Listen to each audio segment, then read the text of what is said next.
Hello everyone. आज हम पढ़ेंगे क्लास 10th का जो चैप्टर ह्यूमन आई है उसका एक टॉपिक है dispersion of light by A prism. हमने देखा है कि जब लाइट प्रिज्म में एंटर करती है तो अपने कंपोनेंट कलर में डिवाइड हो जाती है।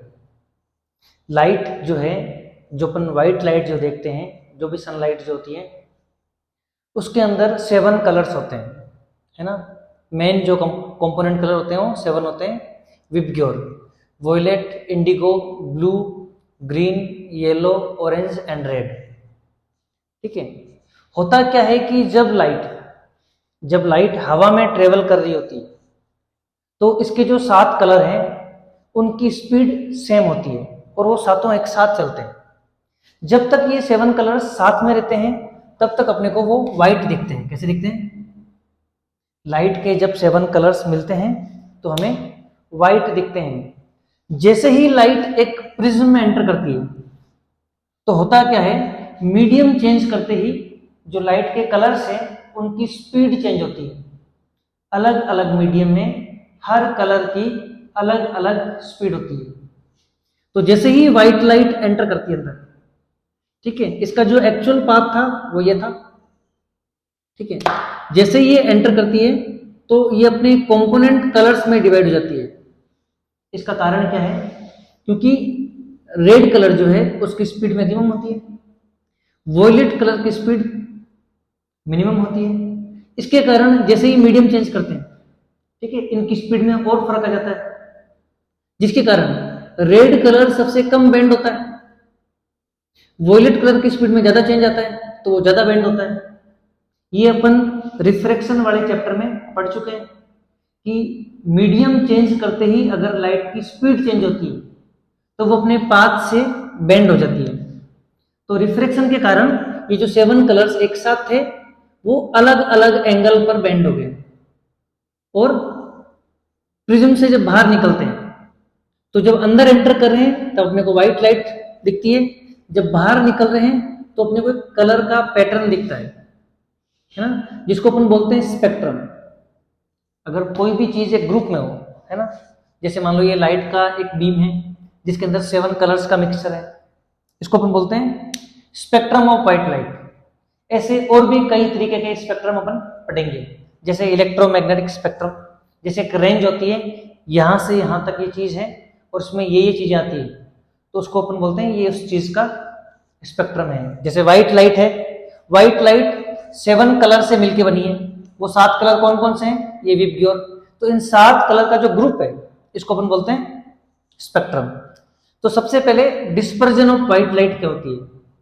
द स्प्लिटिंग, इसकी जगह अपन डिवाइडिंग भी लिख सकते हैं। The dividing of light into its component colour is called dispersion of light.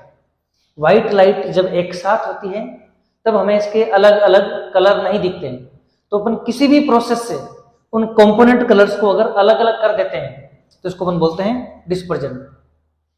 Clear?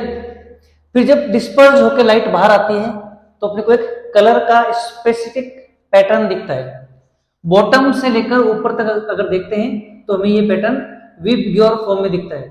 VIBGYOR word से हम कलर्स का जो ऑर्डर है वो अपन याद रख सकते हैं, सीक्वेंस जो है, ठीक है। और इस ग्रुप को क्या बोलते हैं? स्पेक्ट्रम।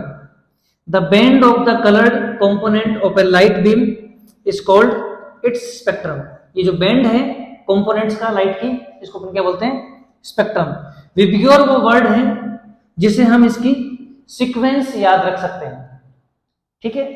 अब अगर आपसे कोई पूछ ले कि कौन सा कलर कम बेंड होता है, कौन सा कलर ज्यादा बेंड होता है, तो ये आपको दिख रहा है कि इसमें सारे कलर एक साथ हैं, ठीक है। ये इसका एग्जैक्ट पाथ था। अब सबसे कम, जैसे यहां से यहां तक रेड कलर आ गया तो रेड कलर जो है वो सबसे कम बेंड हुआ है अपने पाथ से, पर वॉयलेट कलर सबसे नीचे देखो, तो सबसे ज्यादा बेंड कौन होता है? Violet colour. इसका रीजन क्या है कि रेड कलर की जो स्पीड है या उसकी जो वेवलेंथ है वो मैक्सिमम होती है और वॉयलेट कलर की स्पीड और वेवलेंथ मिनिमम होती है। बाकी सबकी इनके बीच में होती है।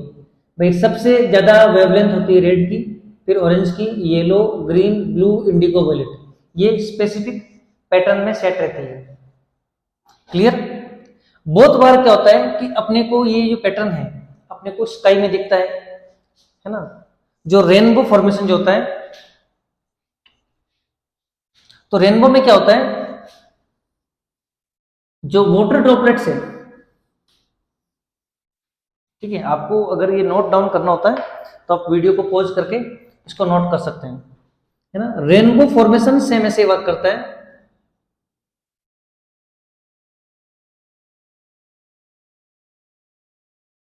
रेनबो में क्या होता है कि अगर मान लो कहीं पे बरसात हो रही है दूर पे, या कुछ टाइम पहले बरसात हुई और एटमॉस्फेयर के अंदर कुछ वाटर ड्रॉपलेट्स प्रेजेंट है, मान लो ये पानी की बूंद है, ठीक है, और इसमें से सनलाइट एंटर कर रही है यहाँ पे, तो सनलाइट जैसे एंटर करेगी एक तो बेंड होगी और कलर्स में डिवाइड हो जाएगी।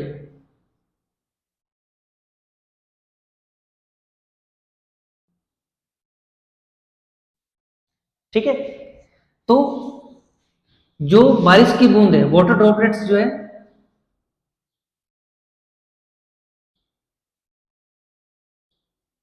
वो यहां पर प्रिज्म के जैसे काम करती है।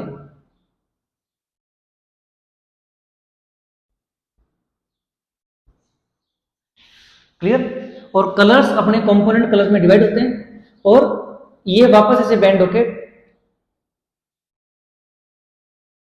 ठीक है, हमें नीचे दिखते हैं अर्थ में।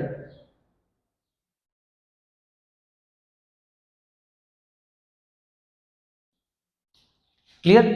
तो अपन यहां पर खड़े मान लो और यहां पर ये सनलाइट आ रही है,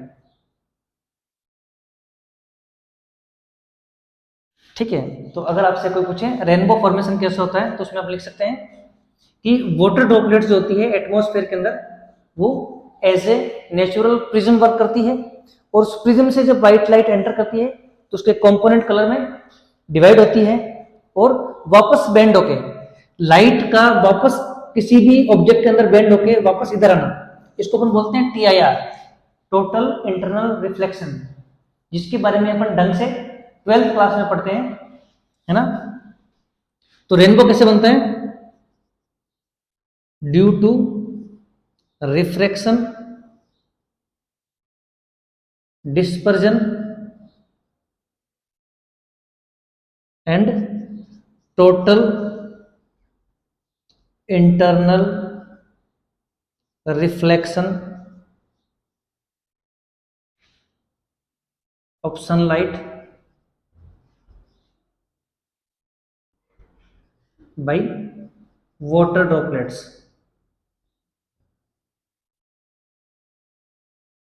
फॉर्म रेनबो, ठीक है, where water droplets work as prism. Clear? ठीक है, तो डिस्पर्जन का एक एग्जांपल अपने पास रेनबो है जो नेचुरली बनता है। अब एक और चीज, अगर एक प्रिज्म है मान लो यहां पर, ठीक है, यहां से मान लो व्हाइट लाइट एंटर कर रही है, ठीक है, और वो अपने कंपोनेंट्स कलर में डिवाइड होगी, ये मान लो रेड और ये मान लो वॉयलेट कलर है, ये रेड और ये वॉयलेट कलर है। अब इसके पास में अगर अपने एक दूसरा प्रिज्म उल्टा करके रख देना है, ठीक है, तो ये वापस ये सिंगल व्हाइट लाइट बन जाएगी।